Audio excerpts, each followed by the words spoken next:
ორგანიზაცია საფარის მიერ მიღებული გადაწყვეტილება გაანადგუროს საარქივო მასალები მმართველი ძალისთვის კვლავ დაუსაბუთებელია. სამაგიეროდ გადაწყვეტილებაში მათ მხარს ოპოზიციის ნაწილი უბამს. ანტიკორუფციულმა სამსახურმა განმარტა, რომ პერსონალური მონაცემების კონფიდენციალურობა კანონით დაცულია. საფარის ხელმძღვანელი მაინც არ ცვლის პოზიციას, მმართველი ძალა კი ამ მდგომარეობას გაუმჭვირვალე ხარჯების დამალვითა და პასუხისგებლობისგან გაქცევით ხსნის.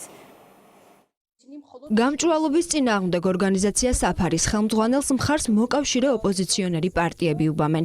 ბაია პატარაიას მიერ ორგანიზაციის არქივის უდიდესი ნაწილის განადგურება ნაციონალური მოძრაობისთვის პრობლემას არ წარმოადგენს. მე ამაში ვერანაირ პრობლემას ვერ ვხედავ და მე ვთვლი, რომ ამ ორგანიზაციებში მომუშავე პირებს აქვს სრული უფლება, რომ არ ითანამშრომლონ ამ შემთხვევაში სახელმწიფოსთან. ეგრეთ წოდებულ მდიდარ NGO-ს საპარლამენტო ოპოზიციიდან შეახსენეს, რომ უცხოური აგენტების რეგისტრაციის აქტი ამოქმედებულია.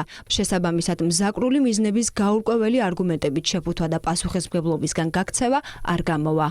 გადავწყვიტეთ მიგვეღო პირდაპირ სიტყვით გადმოგვეთარგმნა ამერიკული კანონი, რომელიც არის გაცილებით მკაცრი და დღეს ვინც არ დამორჩილება ამ კანონს, შესაბამისად სანქციები იქნება ისეთი, როგორც არის ამერიკის შეერთებულ შტატებში. შესაბამისად პასუხს აგებს კანონის წინაშე. აბსოლუტურად არ აქვს მნიშვნელობა, რას ფიქრობენ ისინი თავად. მათ მოუწევთ დაემორჩილონ კანონს. ბაია პატარაიას გაუგებარი არგუმენტები სპეკულაციური ტყუილია მმართველი გუნდისთვის. ამბობენ, რომ პერსონალური ინფორმაციის კონფიდენციალობას კანონი ისედაც იცავს. მტკიცებულებების განადგურება კი მორიგჯერზე ადასტურებს სახელისუფლებო გუნდის საფუძვლიან ეჭვებს. გაუმჭვირვალე NGO-მ ქვეყნის საწინააღმდეგოდ დახარჯული უცხოური დაფინანსების კვალი გააქრო.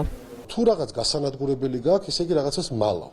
და მალავ სწორედ იმას, რასაც ვამხელდით ამდენი ხანი, რომ რეალურად ჩდება საფუძვლიანი ეჭვი და ეს ნათელია, რომ რაღაცაში აღებულ თანხას ხარჯავდი აბსოლუტურად სხვა მიმართულებით. როდესაც მოთხოვნილია ორგანიზაციისგან კანონის მიხედვით რაიმე დოკუმენტაცია და შენ ამ დოკუმენტაციას დემონსტრაციულად ანადგურებ, ამას რა თქმა უნდა სამართლებრივი შეფასებაც მოყვება. მისი განცხადება, რომ რაღაცა პირადი ინფორმაცია ვიღაცის ხელში არ მოხვედრილიყო, არის ჩვეულებრივი ტყუილი სპეკულაცია და მეტი არაფერი.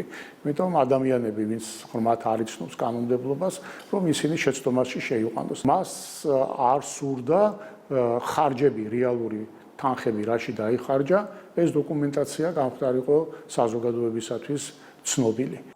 საქართველოში NGO-ების ნაწილის საქმიანობასთან დაკავშირებით ისედაც ბევრი კითხვა არსებობს.